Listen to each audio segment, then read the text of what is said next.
네, 제2 파트에서는 구체적으로 신화에 나타나는 그런 그 신들이 지금 현재 정신의학에서의 분류와 어떻게 관계가 있는지, 어떻게 반영이 되고 있는지 그런 거에 대해서 말씀드리겠습니다.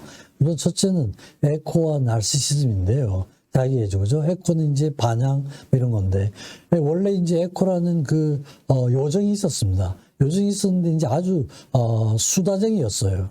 그래서 저기 올림푸스에서 제우스가 이제 바람을 피는 장면을 헤라가 목격을 했습니다. 발견을 하고 덮치려고 내려왔는데 내려와서 이제 방향을 잠깐 내려가지고 찾으려고 그러는데 가다가 에코를 만납니다. 만나니까 이제 에코가 뭐 이런저런 온갖 수다를 다 들고 그 말을 듣다가 그 현장을 놓쳐버렸어요. 헤라가. 그래가지고 헤라가 화가 나가지고 에코에게 벌을 내립니다. 너는 앞으로는 스스로 말을 못하고 남이 얘기를 하면은 대답만 할 수 있는 이런 벌을 내립니다. 그러니까 이제 그다음부터는 에코는 스스로 말을 못하고 남이 얘기만 하면 대답을 하는 이런 존재가 돼버렸죠. 그래서 이제 나르키소스인데요. 이제 그 에코가 어느 날 나르키소스가 사냥 나온다 그래서 나르키소스를 만나가지고 사랑에 빠지게 됩니다. 빠지는데 스스로 말을 못하고 나르키소스가 하는 말만 반복하는 거죠. 근처에 누구 없냐 하면 근처에 누구 없니 대답을 하고 뭐 이렇게 하다가 나중에 이제 가서 목을 끌어안습니다. 그랬더니 이제 나르키소스가 화가 나가지고 너 같은 한테 악령이 차라리 죽어버리겠다고 소리를 쳤습니다. 그래가지고 이제 죽어버리겠다 이러니까 에코도 그 말을 그대로 반복하면서 죽어버리겠다 이러면서 물러나고 그러고 나서는 아주 부끄러워가지고 깊은 산 속에 숨어 살고 육신은 사라지고 목소리만 살아남아 메아리가 됐다. 이런 신화가 있습니다. 나르키소스는 원래는 케피소스하고 칼리오페의 아들이었죠. 근데 이제 장님이 영가가 어느 날 나타나가지고 이 아이는 자기 얼굴을 보지 않아야 오래 살겠다. 이런 이제 예언을 합니다. 그러니까 이제 부모들이 거울 모두 치우고 물가에 가면은 요정들한테 물을 막 흔들어서 못 보게. 그렇게 해가지고 결국 이제 못 봅니다. 그리고는 이제 항상 이제 혼자 지내고 많은 요정들이 사랑을 하려고 이렇게 해도 전부 물리치고 도망만 갑니다.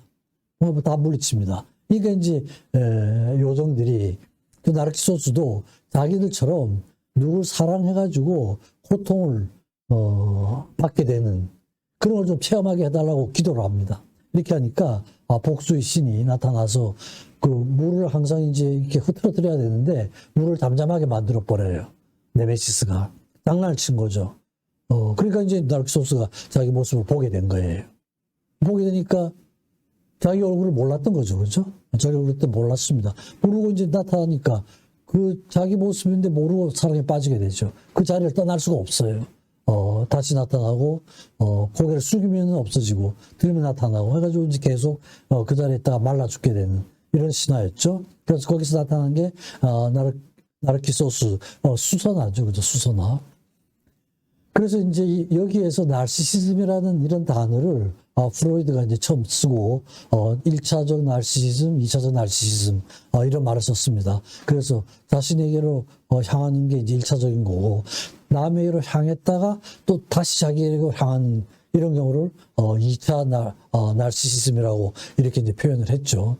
그리고 실제로 이제 정식 그 진단명에서도 인격 장애 하나 중에 클러스터 B에 속하는 게 반사회적 인격 장애, 경계선, 히스트리오닉, 히스테리즘, 거기에 이제 나르시스틱 퍼스널리티 디소더라는 자기애성 인격 장애라는 게 지금 공식 진단명으로 되어 있습니다. 이게 나르시스틱 퍼스널리티는 주로 이제 자기에 대한 모든 에너지가 들어가 있는 거죠. 진단 기준이 이렇게 9개로 정해져 있고 이 중에서 이제 5개를 만족시키면은 인격 장애라고 진단을 내릴 수 있습니다. 그러니까 이건 완전히 이제 신화에서 온 내용이 그대로 지금 현재 정식과 진단명으로 되어 있는 거죠. 그리고 또 이제 판이라는 그 신이 있었죠. 반신반인이죠. 에코를 에게 반해가지고 막 쫓아다니는 이런 게 있습니다. 에코는 나르키소스만 쫓아다니고, 이러고 이제 팬은 에코를 쫓아다니고, 에코는 팬에 관심이 없는 거죠. 그죠? 그래가지고 또 이제 팬이 목동을 시켜가지고 에코를, 죽게 합니다. 그러니까 에코가 여러 가지 형태로 나타나죠. 그죠? 여기에서는 또 몸만 죽고 목소리만 남았다. 이래가지고 메아리처럼 소리만 낸다. 이럽니다. 이 정신과에서도 에콜랄리아 이런 게 있거든요. 반향어입니다. 예를 들어서 반영을 하는 게 치료자가 이름이 뭐냐 이러면 내 이름이 뭐다 이렇게 답해야 되는데 똑같이 너 이름이 뭐냐 이렇게 그대로 말을 반복하는 이런 정신과적 증상이 있거든요. 에콜랄리아로 반영을 그러죠. 에코에서 나온 겁니다. 에코프락시아는 행동을 똑같이 반복하는 겁니다. 치료자가 머리를 만지는 행동, 안경을 만지는 행동 이런 식으로 해서 치료자가 하는 행동을 그대로 반복을 할 때 이게 이제 에코프락시아라는 이런 말을 씁니다. 그래서 나르키소스의 신화의 교훈은 이게 이제 모든 에너지가 자기에게로만 향해 있잖아요. 그죠? 극단적인 자기 중심적입니다. 그러니까 타인하고의 관계가 형성이 안 되죠. 대인 관계가 형성이 되질 않는 겁니다. 그러니까 모든 요정들의 그런 사랑을 다 뿌리치고 기본적인 대인 관계가 안 되는 거죠. 그러니까 이제 그렇게 되면 어떻게 되면 죽게 되잖아요. 그죠? 근데 발달 과정으로 보면 아이들이 거울을 보고 자기를 알 수 있는 나이, 거울에 나타나는 모습이 그게 대개는 한 30개월 전후거든요. 그러니까 이제 신화에 나타나는 이 나르키소스는 정상적인 발달 단계로 보면 30개월 이전의 상태로 거기에서 더 발달이 되지 않은 거예요. 그렇죠? 그렇게 되면 어떻게 되죠? 안 되죠. 대인관계가 형성이 안 되고 이렇게 되면 살아남을 수가 없는 거죠. 그렇죠? 그러니까 결국은 죽게 되는데 완전히 죽는 건 아니고 다시 영웅으로 꽃으로 부활을 했잖아요. 그죠? 수선화로 이렇게 했으니까 극단적으로 자기에게만 엔지를 살 수 있으면 살아남을 수가 없고 죽고 다시 태어나는 이런 교훈이라고 볼 수가 있을 것 같습니다. 그 다음에 이제 헤르메스인데요. 헤르메스는 뭐 잘 아시는 그 심부름이잖아요. 그죠? 근데 길의 신이기도 하고, 목동의 신이기도 하고, 도둑, 상인, 여러 가지 기능을 가지고 있었습니다. 그리고 또 죽은 사람을 이승해서 저승으로 인도하는 이런 역할도 했습니다. 그래서 영혼의 안내자 역할도 하고 그랬습니다.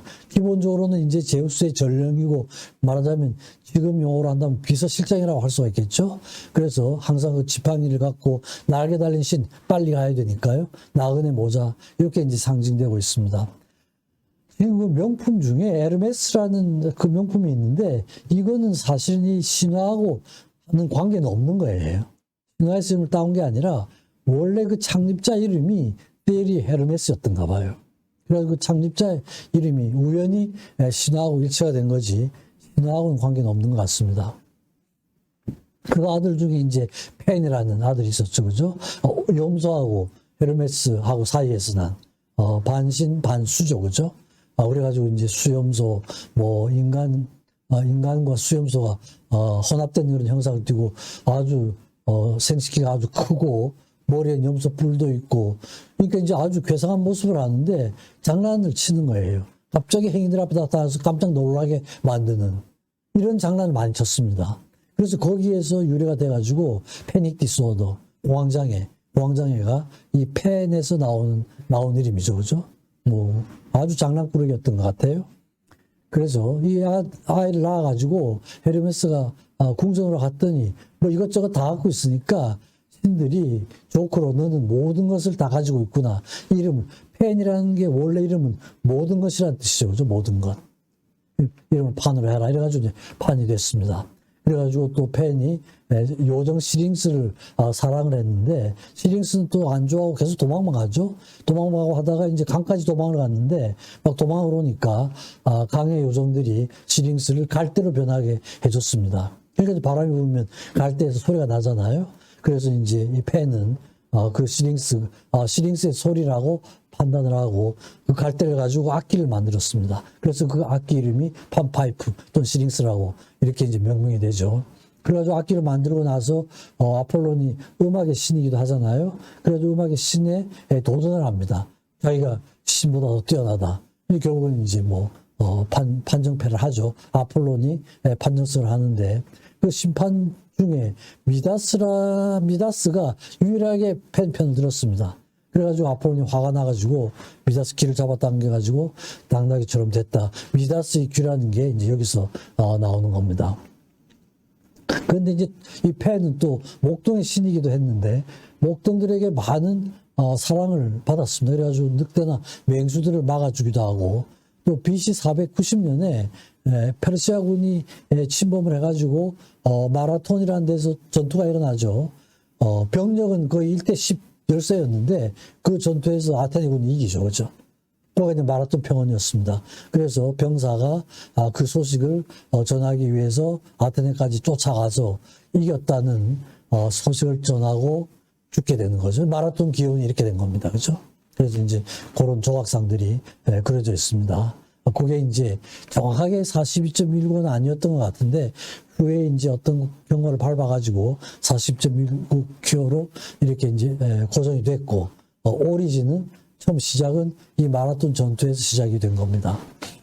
그래서 이것도 이제 패닉 디스오더 지금 이제 정식 병명으로 패닉 디스오더 이렇게 돼 있죠, 그죠? 그래서 여러 가지 뭐 증상들 불안 증상들이죠. 식은땀도 나고 답답하고 흉통도 있고 메스꺼움들 신체적인 증상이 주로 그다음 나중에 죽을 것 같은 공포감 이게 굉장히 심하죠, 그죠? 금방 죽을 것 같은 이런 불안감을 느끼게 되고 이렇게 해서 그 14가지 중에 13가지 중에 한 4개 정도가 있으면은 우리가 공황장애라는 진단을 내립니다. 그래서 패닉 디소더라는 게 이게 완전히 이제 신화의 이름에서 온 그런 진단명이라고 할 수가 있죠. 그 다음에 이제 꼭 이제 이런 뭐 일부 그 정신과 질환은 아니지만 관계되는 것들, 어둠의 신과 하늘의 신 사이에서 난 자녀들 중에 에리스와 아바테가 있는데, 에리스는 불화의 여신이고, 딴 그 신들도 많은데, 아바타. 또 하는 게 이제 거짓말의 신이에요. 요것도 지금 아바타라고 우리가 쓰고 있지 않습니까? 그죠? 이것도 이제 신화에서 나려온 겁니다. 그리고 어둠의 신과 하늘의 신에서 난 자녀들도 또 타나토스, 죽음의 신이죠. 그죠? 히프노스, 잠의 신입니다. 히프노스. 그 다음에 죽음의 신의 오른팔이 잠의 신이에요. 솜누스. 이 잠의 신 히프노스가 로마로 가면 솜누스가 됩니다. 그리고 이제 인솜니아, 불면증이죠. 불면증이 솜누스, 잠의 신이 잠을 못 잔다 이런 뜻이죠. 그러니까 인솜니아도 원래 그 용어 자체가 진단명 자체가 증상 자체가 오리진은 신화에서 온 겁니다. 솜누스라는 신화에서 오게 된 겁니다. 그 다음 또 히프노스 그 잠의 신의 아들이 몰페우스 몰포로지 모양이죠. 모양을 빚는 자. 호베르토. 그 다음에 공포심 이런 거죠. 포비아. 여기 나오고 판타소스. 판타지죠. 환상. 이런 것도 이제 다 원래 그 어원은 신화에서 오리진에 유래하는 그런 어원이라고 할 수가 있습니다. 그 다음에 이제 헤베인데 청춘의 신인데요. 헤베가 청춘의 신인데 이건 아주 힘이 없는 신이에요. 힘이 없는 신인데 제우스와 헤라의 딸인데 청춘의 신이고 뭐 신들에게 겨우 넥타 따르고 하는 이런 거였습니다. 그래서 제가 이걸 말씀드리는 이유는 그 주베날, 주니어 이런 말을 쓰잖아요. 그죠? 이게 저런 거 아니에요? 그러니까 이게 이제 그 헤베는 그리스 신이고 주벤타가 로마 신으로 가면 주벤타가 되는 거예요. 거기에서 이제 주베날, 주니어 이런 게 나오고 또 지금은 없어진 진단명입니다만 헤베 프레니아라는 진단명이 있었어요. 과거에 젊은 청소년한테 생기는 정신분열병을 따로 헤베 프레니아라고 그랬거든요. 그리고 헤베가 이제 청춘에서 온 여기 이름이 됐습니다. 그래서 그것도 제가 역사적인 걸 관련성을 설명드리느라고 하나 이제 슬라이드를 만들었습니다. 마니아죠, 그죠? 마니아. 뭐 얼마나 많이 쓰는 단어입니까? 이때 이제 디오니소스 축제죠, 그죠? 축제 때 그 디오니소스 그저 굉장한 축제가 일어나는데 디오니소스를 쫓아다니는 그런 군을 디오니소스 매니아라고 이렇게 지었습니다. 그게 이제 지금 그대로 광란의 축제죠, 그죠? 광란의 축제. 그걸 지금까지 따가지고 매니아라는 건 지금 뭐 그대로 쓰고 있는 거죠, 그죠? 그래서 이렇게 우리가 쓰고 있는 여러 가지 진단명 또는 증상 이런 것들이 상당한 그게 어원이 신화에서 유래하고 있다는 걸 이제 말씀드리기 위해서 제가 이걸 소개를 드리는 겁니다.